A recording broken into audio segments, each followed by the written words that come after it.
Ladies and gentlemen, welcome back to the analysis of YOLENO TV. I hope you're well from wherever you're watching this channel.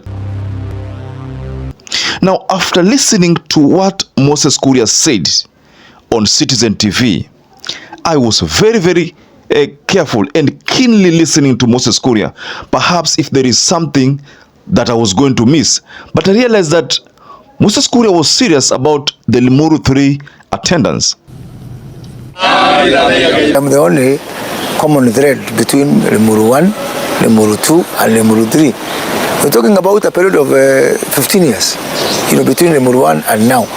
So therefore, it's a legitimate question. And I think the bulk of the people who will be at Limuru 3, what I cannot understand is people like me crying with them, yet I'm a cabinet minister. He confirmed his attendance. And then in a separate video, I saw the organizers of the Limuru 3 conference, and one of them was the governor for Laikipia, talking about Ruto. They said that they have realized there are certain politicians who are inviting themselves to that conference. A meeting of leaders who are saying I've not been invited. I also noticed, of course, some Kenyans are inviting themselves to our event on Friday. So I want us to go straight to this statement by Moses Kuria.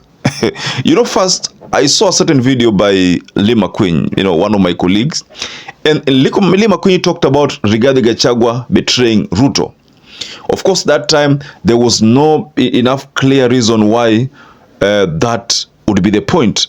But after listening to Moses Kuria, and I know Moses Kuria and Rigathi Gachagua this time rounds, they are on the same page politically.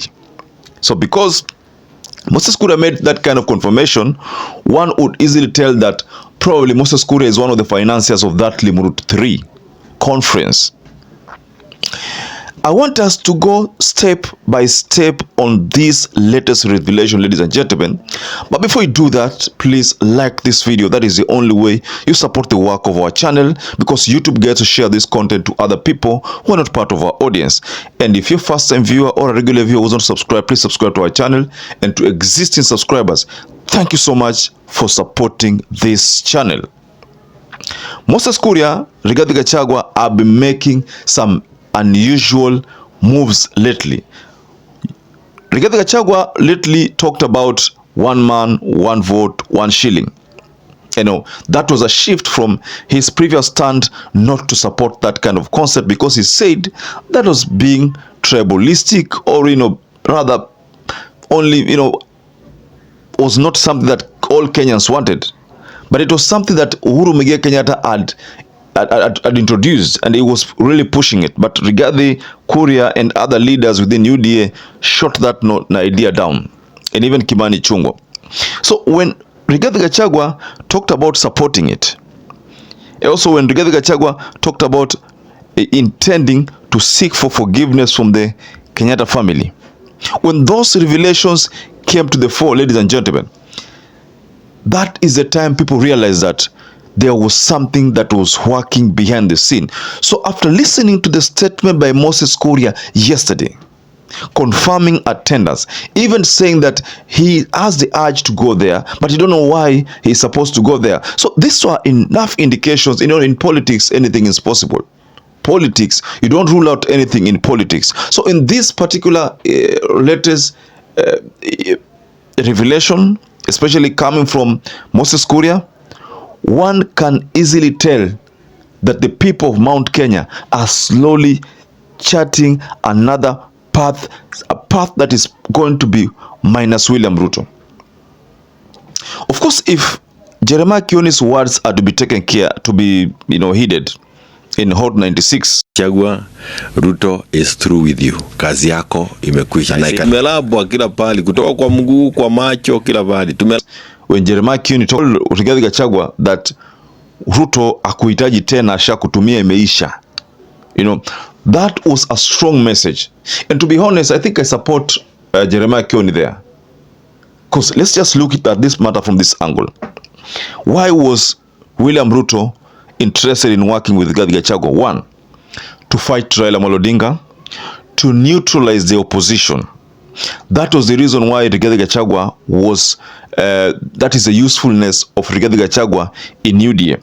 But if this threat is no longer there, for example, the threat of Raila Amolo Odinga is no longer there, then why would William Ruto, why would he feel the urge to work with Rigathi Gachagua?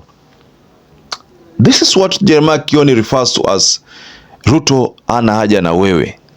I mean, that is a point, ladies and gentlemen, because if you look at it from my own perspective, then you will agree that true, maybe Ruto ana haja na Gachagua.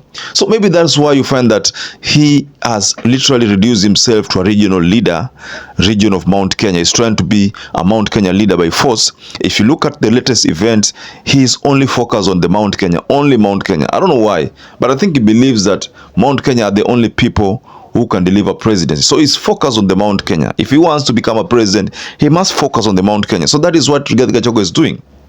So Moses Kuria's latest move, personally, mimi kivyangu, if you ask me, Moses Kuria's latest move, and if I look at what Rigathi Gachagua's move has been lately, you know, I would tell that Moses Kuria is delivering a message from Rigathi Gachagua.